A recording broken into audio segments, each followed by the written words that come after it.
Hey guys, Bugcat7 here. Okay, it is Sunday, January 20th, 2019, and I want to thank you for visiting the Stonewall Research channel here on YouTube.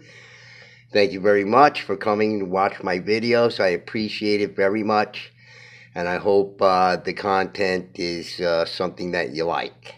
And if you do like it, please do hit the like button, guys, because it's real important to help support the channel. Okay. Well, we got to talk, folks. And I had said that I was going to do something on the megafauna and pursue that sort of line of thought. You know, I had mentioned to you in my last couple of videos to think about it, that how the megafauna, you had all of these animals in the Pleistocene period, which refers to the period roughly before the Ice Age, some 14,500. They say the Ice Age spanned somewhere from 125,000 to 14,500 years ago and was the most recent glacial period within the current Ice Age, which occurred during the last years of the Pleistocene epoch. Okay, and this Wikipedia article, I've looked at many articles online about it, but just gives sort of a brief thing. Look at this guy standing next to a moa skeleton, a big sort of ostrich-sized bird, larger than an ostrich maybe. And it talks about all the various animals here, and if you go to the list of the animals extinct in the Holocene, it'll tell you about the animals, the megafauna, the American mastodon, and the American mountain deer, and the giant armadillo, and all this decay bear, dire wolf, and all these weird animals and other animals that have, counterparts today. But if you continue down the list, I mean, those only refer to the animals that are over a certain weight. Nobody really goes into all the rest of the animals that lived during that period. And you can see some of these in the list here, and, more recent extinctions. If you go through some of these animals here, it's a giant this and a giant that and a giant this, that, this other thing, and all this kind of stuff. So there's a lot of these giant-sized animals that seem to be extinct, with comparatively to other animals within the same genus or whatever it is. So you can read through this list. I'm going to post some of this stuff, links to these particular articles in the description. But, again, I just asked you to think about that you had all of these giant-sized animals, and, even today, scientists can't explain why they were so giant. I even have a video on my channel that, why were the dinosaurs so big? And the researcher in that video postulates that gravity was different. And, it could be, I mean, if you want to follow Velikovsky's sort of explanation for what went on in this planet. I mean, some researchers say, now they think maybe these animals became extinct because of a, meteor or something like that, that devastated the Earth at that time. Although I'm have a tendency to think more along the lines of Velikovsky's theories about the solar system whacking out and the planets approaching each other. Venus being a giant comet at the time, as reported by many of the ancient cultures who are into astronomy and the symbolism thereof. So, as I said, a lot of these animals that don't happen to be megafauna, but also happen to be very large, have counterparts today, and they are of a smaller size. And, you got to think about those things. And, I've had conversations back and forth. I think, some of the comments on, why were the dinosaurs so big, I was saying, the mammoths were bigger, and, you have the counterparts, the African elephants, although, we had horses and camels in North America. We didn't have them until they were reintroduced by the Europeans, but obviously many of these animals went through this catastrophe and came out on the other side in other places on the world, in the world at that time. So we still have camels and horses in other places in the world. Apparently they survived there, but not in North America, as Velikovsky postulates in the Thunderbolts Project, that North America received a devastating blow, maybe not so much as the rest of the planet. But probably, my theory about it is that, North America, South America, this face of the planet got hammered by something in the ancient past, and the flood stories and whatnot. I was looking at Joe Rogan's interview with Randall Carlson on Chuck's channel, CF Apps 7865. And, he had some interesting theories about it. He doesn't buy into all these, scientists, archaeologists, and other researchers' theories. He's got his own thing. And he had also mentioned Bruce Massey, this archaeologist, that more or less seems to be taking all the sort of mythological stories, the stories of the native peoples here in the Americas and around the world. This archaeologist is taking them seriously.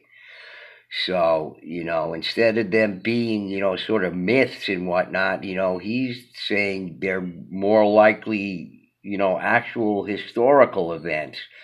So it's just interesting what Randall Carlson was saying about it. And I'll put a link to this video down in the description. And you can look at that, and it does go over some of these things. So I think it's a pretty important, what Randall Carlson has to say is pretty important. But back to sort of,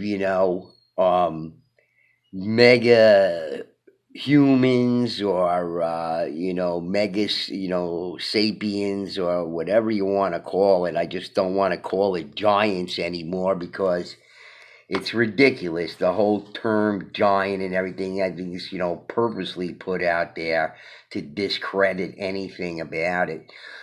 So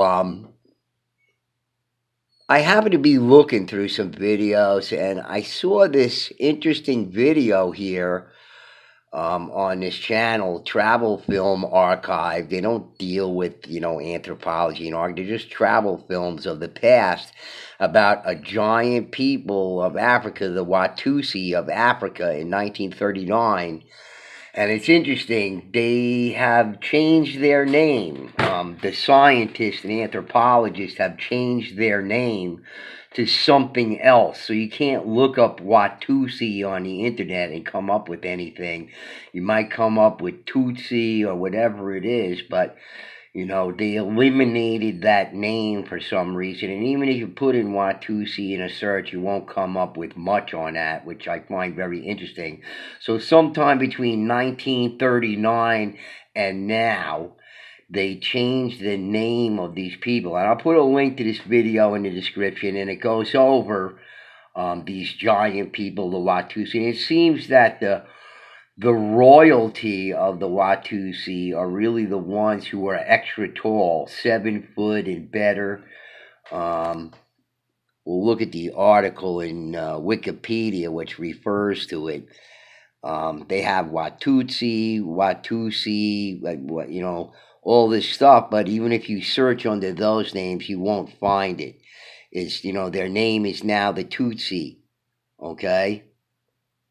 So it says in this article here that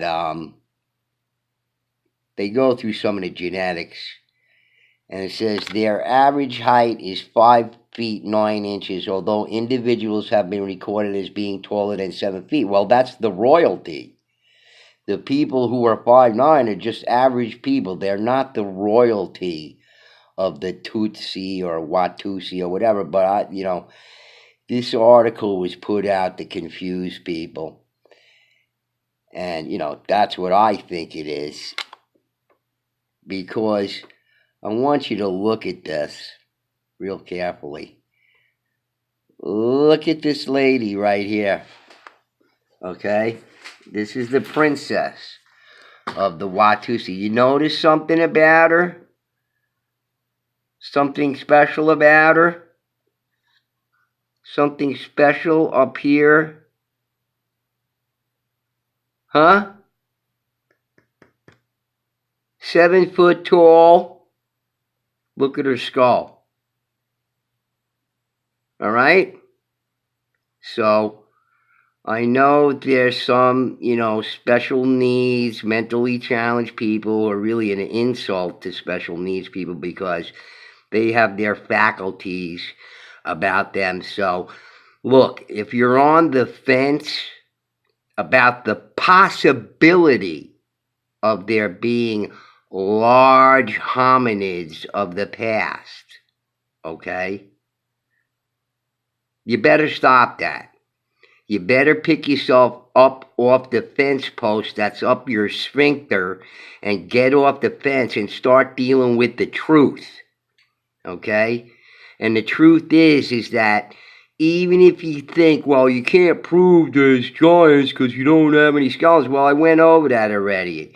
You can't prove there's giants because there's no skeletons. Well, you can't prove there's Paleo-Indians because there's no skeletons of them either.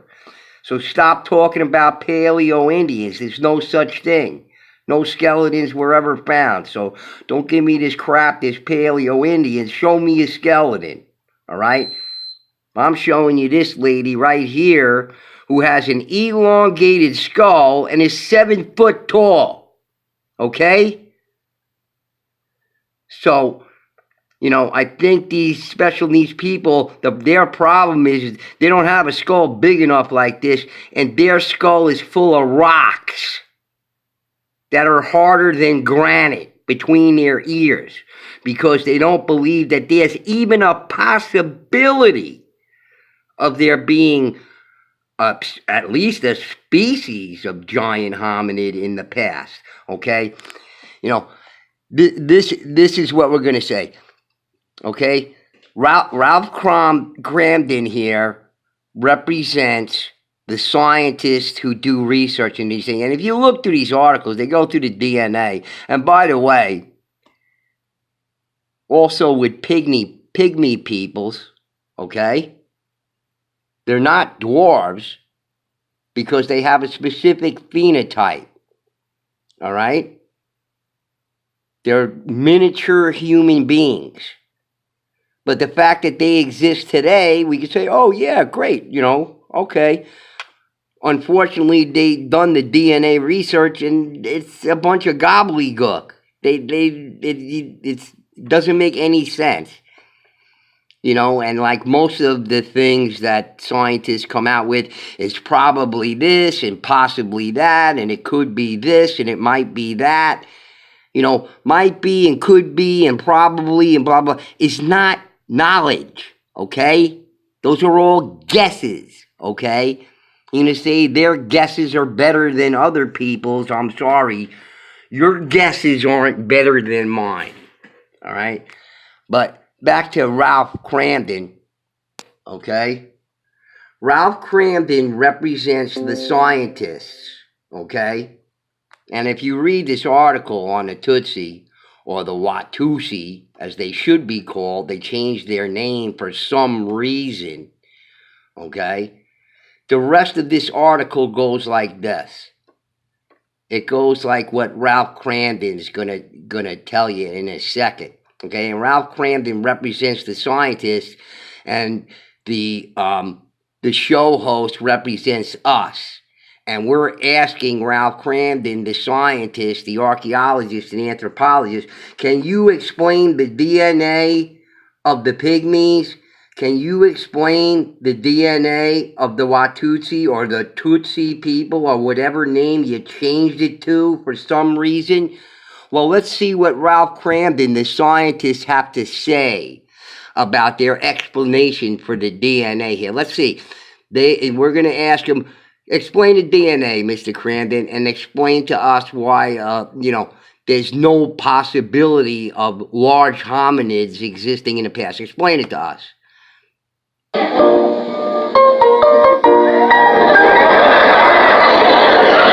That's Swanee River. That's right. Now, who's the composer? Your time's running out. Hurry up. You better take a guess. Humma, humma, humma, humma, humma. Ed Norton.